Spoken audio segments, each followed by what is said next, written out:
صباح الصباح يا دكتورة. والله كبرتوا الموضوع يا شباب على الفيديو اللي فات. في كومنتات جت هي بتهاجم لمجرد الهجوم او لمجرد ان هي شافت عنوان الفيديو، بس مش مهم، سيبك من الفيديو اللي فات وشكرا على التفاعل.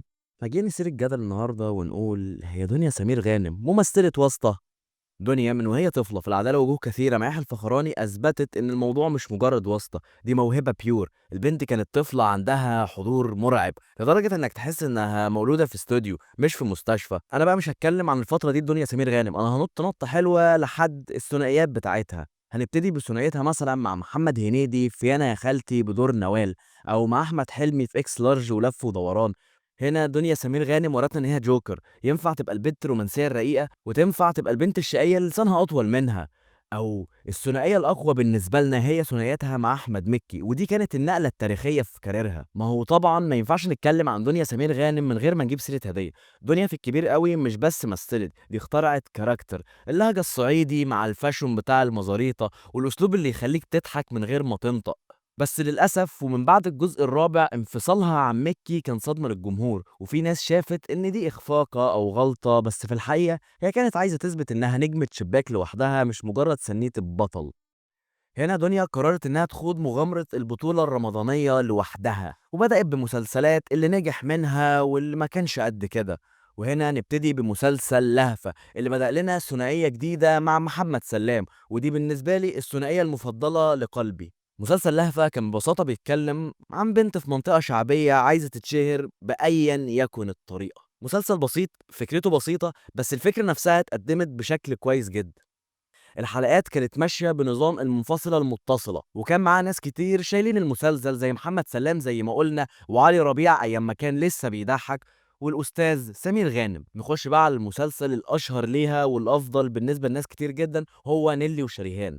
هنا المرة دي البطولة مش مطلقة لدنيا سمير غانم، كان معاها في البطولة إيمي سمير غانم، وكان بيشاركهم البطولة محمد سلام ومصطفى خاطر وسلوى خطاب. المسلسل ببساطة كان بيحكي عن اتنين ولاد عم مش بيحبوا بعض، جدهم مات وبيحاولوا يدوروا على الكنز ولازم يتعاونوا. وكعادة مسلسلات دنيا سمير غانم الفكرة بسيطة بس المسلسل كويس. بس خلي بالك الجملة دي مش هتستمر معانا كتير، لأن المسلسل اللي جاي في اللالا لاند. التجربة والفكرة تبان لذيذة. مش عارف هو أنا لوحدي اللي مش بحب المسلسل ولا لأ، بس آسف لكل حد بيحب المسلسل. بس المسلسل بالنسبة لي أخفق في حاجات كتير قوي، منها الكاستنج بتاع المسلسل. بس زي ما قلت الموضوع ده من وجهة نظري أنا عارف إن في ناس كتير بتحب المسلسل، بس أنا آسف. نيجي بقى على العمل الجاي وهو مسلسل بدل الحدوتة 3، اللي بالنسبة لي أخفق في حاجات ونجح في حاجات كتير قوي، وبالنسبة لي هو المسلسل الأخير لدنيا سمير غانم اللي أقدر أرشحه لك وأقول لك اتفرج عليه لو أنت كبير وبالغ. سيب الموضوع ده عشان هنتكلم عليه في الأعمال اللي جاية. بس أيا يكن المسلسل كان لذيذ وأنا انبسطت بيه واتفرجت عليه كله، تحديدا القصة اللي في آخر 10 حلقات. نسيبنا بس من المسلسلات شوية ونخش على دنيا سمير غانم المطربة. من الحاجات اللي دنيا سمير غانم فعلا موهوبة فيها هي الغنى، زي ما شفنا في مسلسل زي لهفة ونيلي وشريهان وجات سليمة وهكذا. وبعيدا عن المسلسلات، هي ليها سينجلز وألبومات كتير قوي بتنزلهم على اليوتيوب، زي مثلا أشهر ألبوم ليها واحدة تانية خالص. وطبعا ما ننساش صوتها في التترات والرسوم المتحركة زي ماشا والدب، كان عبقري. دنيا سمير غانم بالنسبة لي هي فنانة شاملة من كل حاجة، ولو انا اقدر فعلا ان انا ادي وسام الجوكر لحد فهيبقى لدنيا سمير غانم، لان دنيا سمير غانم لو حطيتها في اي حاجه فعلا هتبهرك.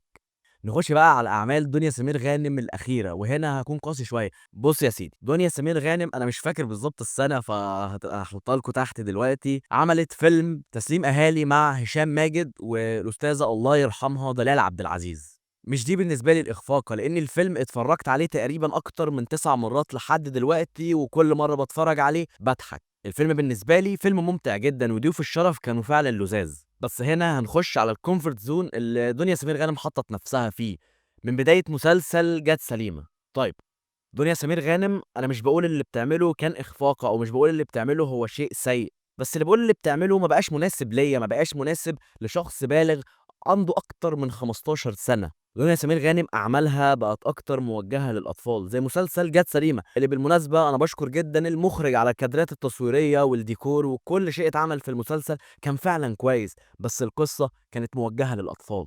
وده برضو عايد على مسلسل عايشة الدور اللي ده بقى ولا كان ينفع للأطفال ولا كان ينفع ينزل أصلا. ده كان بالنسبة لي الإخفاق الكبيرة لدنيا سمير غانم لحد ما تنزل الفيلم اللي كلنا كنا منتظرينه، فيلم روكي الغلابة مع محمد ممدوح. طيب، الفيلم حلو، ما اقدرش اقول وحش، بس في نفس الوقت ما اقدرش اقول حلو. الفيلم عادي، دنيا سمير غانم ما طلعتش الكوميديا اللي انت بتستناها منها دايما، وكذلك محمد ممدوح. الموضوع ما كانش مضحك تماما، بس اقدر اقول ان انا لما دخلت سينما ما كنتش متضايق، كنت مبسوط. فانا مش عارف دلوقتي هل دنيا سمير غانم بتبقى قصدها تعمل ده وانها عايزه تحط نفسها في كومفورت زون ان لما حد يخش الفيلم او المسلسل يبقى مبسوط مش لازم ينبهر، ولا هي فعلا بتخفق بالنسبة لها؟ فمش عارف، قولي تحت في الكومنتات.